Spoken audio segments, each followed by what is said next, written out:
আসসালামু আলাইকুম। গ্রামীণ ব্যাংক প্রবেশন অফিসার। নিলাম শব্দটি কোন ভাষা থেকে আগত? পর্তুগিজ। ভাষার কোন রীতি পরিবর্তনশীল? চলিত। কোনটি মধ্যপদলোপী কর্মধারয় সমাজের উদাহরণ? চাল কুমড়া। ডাক্তার ডাকো, কর্মকারকে শূন্য।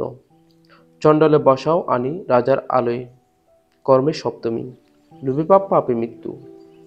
এই যে বাগধারাগুলো আছে সেগুলো আমাদের প্র্যাকটিস করতে হবে।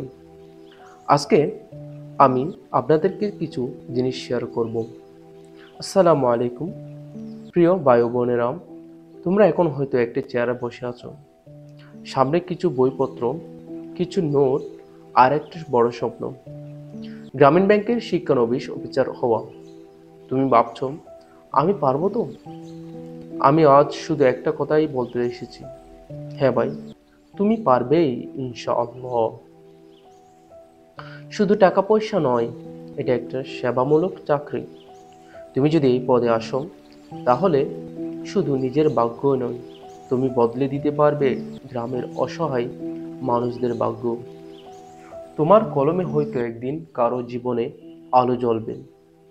সেই দায়িত্ববান, সৎ, পরিশ্রমী অফিসার হও, যাকে মানুষ মনে রাখবে দোয়া দিয়ে। আমরা তো পরীক্ষা দিব, আসলে আমরা অনেকেই পরীক্ষার ধরন না জেনে পরীক্ষার হলে যাই। আজকে আমরা সেটাও শেয়ার করব। ভয় না, প্রস্তুতি নিতে হবে। পরীক্ষা আসলে কি কি থাকবে? বাংলা, ইংরেজি, গণিত, সাধারণ জ্ঞান। এগুলো কোনো অলৌকিক বিষয় নয়। প্রতিদিন যদি 5 থেকে 6 ঘন্টা ঠিকভাবে পড়ি, তাহলে অনেক কিছুই সম্ভব। প্রথমে মজবুত করতে হবে বেসিকগুলোকে। প্রতিদিন একটু করে মক টেস্ট দিতে হবে। ভুল করলে ভয় না পেয়ে শিখে নিতে হবে। মনে রাখো, যে যত বেশি ভুল করে সে তত ভালো শেখে। আমরা তো পড়তে পড়তে একটা সময় মোটিভেশন হারিয়ে ফেলি। আসলে আমরা মোটিভেশন কোথায় থেকে পাবো? কোথায় গেলে মোটিভেশনটা আমরা পাবো? আমাদের পড়ার স্পিডটা বাড়বে। অনেকে বলে মন চায় না পড়তে, পড়তে ইচ্ছে করে না। বন্ধু, ভাই, বোন, তোমার ইচ্ছা যদি না থাকে, তাহলে লক্ষ্য ধরা পড়বে না। মনে রেখো, যে চেষ্টার আগেই হেরে যায়, তার ভাগ্যে জেতা লেখা থাকে না। ভাবুন তো, রাতে ঘুমানোর আগে নিজেকে বলো, আমি পিছিয়ে নেই, আমি চেষ্টা করছি, আমি একদিন পারবই ইনশাআল্লাহ। আমরা তো পরীক্ষা যাই, পরীক্ষা দিই, কিন্তু আমাদের আসে না। কেন আসে না জানেন? কারণ আমরা কৌশলী পড়া পড়তে জানি না। আমাদেরকে কৌশলী পড়া পড়তে হবে। পড়াশোনা মুখস্থ নয়, বুঝে পড়া দরকার। বাংলা ব্যাকরণের নিয়ম বুঝে নিতে হবে। ইংরেজিতে ডেইলি 5 থেকে 10টা শব্দ শিখতে হবে। গণিতে প্রতিদিন একটু চর্চা করতে হবে। সাধারণ জ্ঞানে প্রতিদিন খবর রাখতে হবে, আপডেট জানতে হবে। শুধু তাই নয়, এখন বর্তমান ডিজিটাল যুগ। ইউটিউব, ফেসবুক গ্রুপ যেখানে সাহায্য পাবে সেখানেই আমাদের যুক্ত হতে হবে। একটা নিয়ম মাফিক রুটিন করে পড়াশোনা করতে হবে। বড় স্বপ্নকে ছোট হলে ছোট ছোট টার্গেট নিয়ে পড়াশোনা করতে হবে। যেমন আজ একটা বিষয় শেষ করলাম, কাল রিভিশন দিলাম। আমরা তো জানি কনসিস্টেন্সি ইজ কি টু সাকসেস। সো আমাদের এই মোটিভেশন ধরে রাখার ব্যাপারে ইসলাম কি বলেন? আল্লাহ তাআলা বলেছেন, আল্লাহ তার পরিশ্রম বৃথা যেতে দেন না যিনি চেষ্টা করেন। সূরা আনকাবুত আয়াত সংখ্যা 6। তাহলে দেখুন তো, যেখানে আল্লাহ নিজেই বলছেন, তুমি যদি হালাল পথে চেষ্টা করো, সময় নষ্ট না করে নিষ্ঠা নিয়ে পড়ো, তাহলে এ চাকরি হোক বা অন্য কিছু, আল্লাহ তোমার জন্য অনেক ভালো কিছু রেখেছে। তোমার বাবা মা হয়তো প্রতিদিন তোমার জন্য দোয়া করছে। তোমার একটাই সফলতা হয়তো তাদের কাঁধে ভার হালকা করে দিবে। তুমি চাকরি পেলে হয়তো একটা বোনের বিয়ে, একটা ভাইয়ের পড়ালেখা, একটা মায়ের চিকিৎসা নিশ্চিত হবে। এই স্বপ্ন ভাঙতে দিও না। এই সুযোগটাও তোমার জন্য। আমি তোমাদেরকে একটু বাস্তব উদাহরণ দিচ্ছি।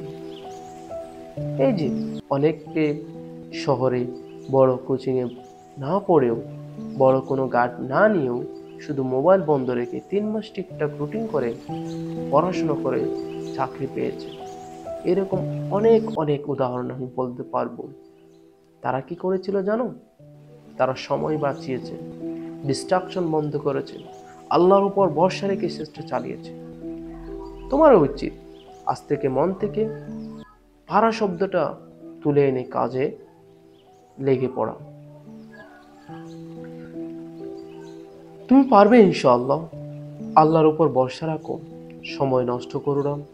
হতাশ হলে 2 রাকাত নামাজ পড়ে আল্লাহকে বলো, হে আল্লাহ, হে আল্লাহ, আমার সাহায্য করো, আমায় সাহায্য করো।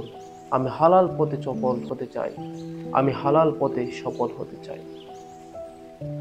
তোমার কষ্ট আজ হাসি কাল, তোমার রাত জেগে পড়া একদিন আলো ছড়াবেই ইনশাআল্লাহ। প্রিয় ভাই ও বোনেরা, এখন থেকে যুদ্ধ শুরু করো। হয়তো আর মাত্র একদিন বাকি আছে। যেগুলো পড়েছ সেগুলো রিভিশন দাও বারবার। যেগুলো দাগিয়েছ, যেগুলো ভুল হওয়ার সম্ভাবনা বেশি, সেগুলো বারবার রিভিশন দাও। এই সুযোগটা যেন হাতছাড়া না হয়। তোমার জয় হোক আল্লাহর রহমতে। আল্লাহ তোমার জন্য উত্তম কিছু রেখেছেন।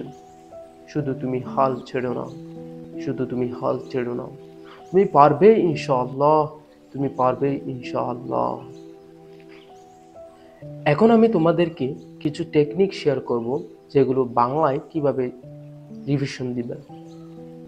প্রতিদিন 5টি করে বাগধারা, 5টি এক কথায় প্রকাশ লিখে অনুসরণ করুন। হয়তো আর বেশি সময় নেই, আপনি বেশি বেশি প্র্যাকটিস করুন। মক টেস্ট দেন অ্যাপস বা বই থেকে, যেমন MP3, অধ্যয়ন ইত্যাদি ইত্যাদি। নিয়মগুলো একবারে না পড়ে প্রতিদিন 5 থেকে 20 মিনিট করে ভাগ করে পড়ুন। ইনশাআল্লাহ পারবেন। যদি সমাজ টপিক পড়েন তাহলে 5টি সমাজ নিজের মতো করে বানিয়ে লিখুন। আগের 5 বছরের প্রশ্ন নিন, টপিক ওয়াইজ ভাগ করে অনুসরণ করুন। সাহিত্যিকের নাম প্লাস বিখ্যাত রচনা মুখস্থ করার জন্য নিমোনিক বা সংক্ষিপ্ত কোড বানান নিজের মতো করে। ছোট ছোট চার্ট তৈরি করে চোখের সামনে রাখুন। বাংলা সাহিত্যের দিক যুগপঞ্জি।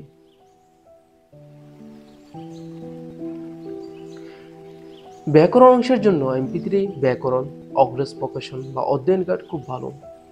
আপনার পছন্দ মতো আপনি একটা নিয়ে নিতে পারেন, সমস্যা নাই।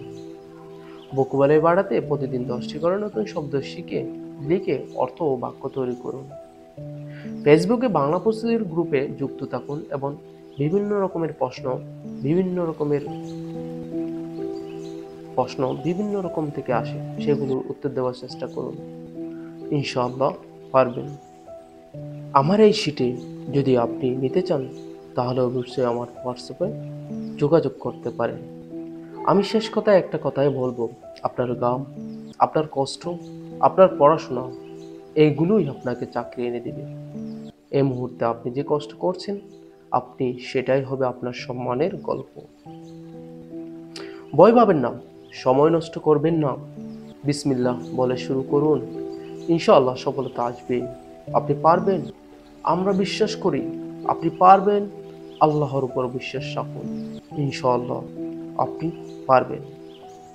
আমার এই ভিডিওটি না টেনে যারা দেখছেন সবাইকে